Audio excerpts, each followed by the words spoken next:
विजयनगर के राजा कृष्णदेव राय जहाँ कहीं भी जाते, जब भी जाते, अपने साथ हमेशा तेनालीराम को जरूर ले जाते थे।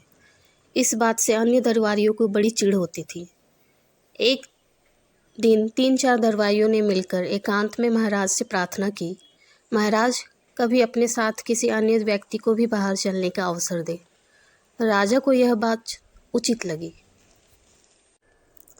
उन्होंने उन दरबारियों को विश्वास दिलाया कि वे भविष्य में अन्य दरबारियों को भी अपने साथ घूमने फिरने का अवसर अवश्य देंगे। एक बार जब राजा कृष्णदेव राय वेश बदलकर कुछ गांवों के भ्रमण को जाने लगे तो अपने साथ उन्होंने इस बार तेनालीराम को नहीं लिया, बल्कि उसकी जगह 2 अन्य दरबारियों को साथ ले गए। घूमते घूमते वे एक गांव के खेत में पहुंच गए। खेत से हटकर एक झोपड़ी थी जहां कुछ किसान बैठे गपशप कर रहे थे। राजा और अन्य लोग उन किसानों के पास पहुंचे और उनसे पानी मांगकर पिया। फिर राजा ने किसानों से पूछा, कहो भाई लोगों, तुम्हारे गांव में कोई व्यक्ति कष्ट में तो नहीं है? अपने राजा से कोई असंतुष्ट तो नहीं है? इन प्रश्नों को सुनकर गांव वालों को लगा कि वे लोग अवश्य ही राज्य के कोई। राजा के इस सवाल पर एक बूढ़ा किसान उठा और ईख के खेत में से एक मोटा सा गन्ना तोड़ लाया। उस गन्ने को राजा को दिखाते हुए वह बूढ़ा किसान बोला, श्रीमान जी, हमारे राजा कृष्णदेव राय बिल्कुल इस गन्ने जैसे हैं। अपनी तुलना एक गन्ने से होते देख राजा कृष्णदेव राय सकपका गए।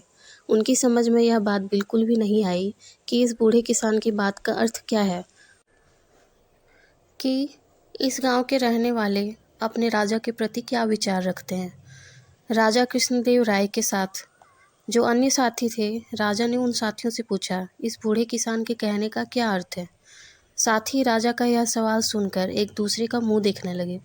फिर एक साथी ने हिम्मत की और बोला, महाराज, इस बूढ़े किसान के कहने का मतलब साफ है कि हमारे राजा इस गन्ने की तरह कमज़ोर हैं। उसे जब भी कोई चाहे एक झटके में उखाड़ सकता है, जैसे कि मैंने यह गन्ना उखाड़ लिया है। राजा ने अपने साथी की इस बात पर विचार किया तो राजा को यह बात सही मालूम हुई। वे गुस्से से भर गए और उस बूढ़े किसान से बोले, तुम शायद मुझे जानते नहीं कि मैं कौन हूँ। राजा की क्रोध से भरी वाणी सुनकर वह बूढ़ा किसान डर के मारे थर-थर काँपने लगा। तभी झोपड़ी में से एक अन्य बूढ़ा उठ खड़ा हुआ और बड़े नम्र स्वर में बोला, महाराज, हम आपको अच्छी तरह जान गए हैं, पहचान गए, लेकिन हमें दुख इस बात का है कि आपके साथी आपके असली रूप को नहीं जानते।